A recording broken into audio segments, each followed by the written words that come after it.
Michael Gove famously said that the people in this country have had enough of experts. Of course, that's not the full story. At the time, Gove was specifically targeting experts who, he claimed, kept getting things wrong. But regardless, the "had enough of experts" quote went viral, and came to be viewed as something of a slogan for a post-truth era.New research from pollsters Ipsos MORI shows that this isn't the case. When it comes to making decisions about new government-led projects, only 16% of the public believe that politicians should be in sole control, whereas nearly half, 48%, think that politicians and technical experts should have equal control.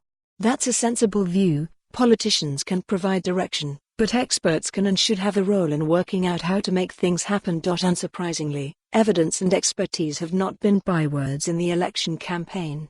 Instead, we have had slogans such as "Get Brexit Done" and "It's Time for Real Change," with the Labour Party also falling back on its 2017 message of "For the many, not the few." But a party cannot govern on slogans alone. Getting Brexit done will require technical expertise on trade law, economics and negotiation. Implementing an agenda of real change that works for the many will be impossible without, for example, experts to say at what level a minimum wage can be set without employers starting to cut back on their workforce. What is stopping our MPs from using evidence properly in policymaking? When polled, only 4% of them said it was down to a lack of good quality evidence to actually use. The main reason that MPs gave for not using evidence was a lack of time. Well, we are all squeezed for time, so that's a familiar excuse in every workplace. More interestingly, the second most cited reason by over a third of them, 36%, was that the evidence conflicts with their party policy.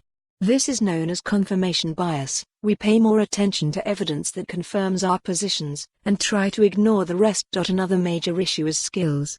As one respondent put it, most MPs don't know the difference between cause and correlation. They look for evidence to buttress their own opinion rather than to actually change their mind. This particular MP was at least honest enough to add, "Mind you, I am guilty of that too. What can be done to improve the use of evidence in Parliament?"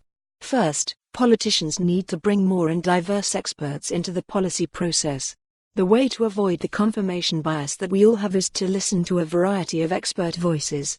Second, and this is the other side of the coin, academics need to step up more boldly and offer up their expertise. A small minority are brilliant at this, but many do not stick their heads above the parapet.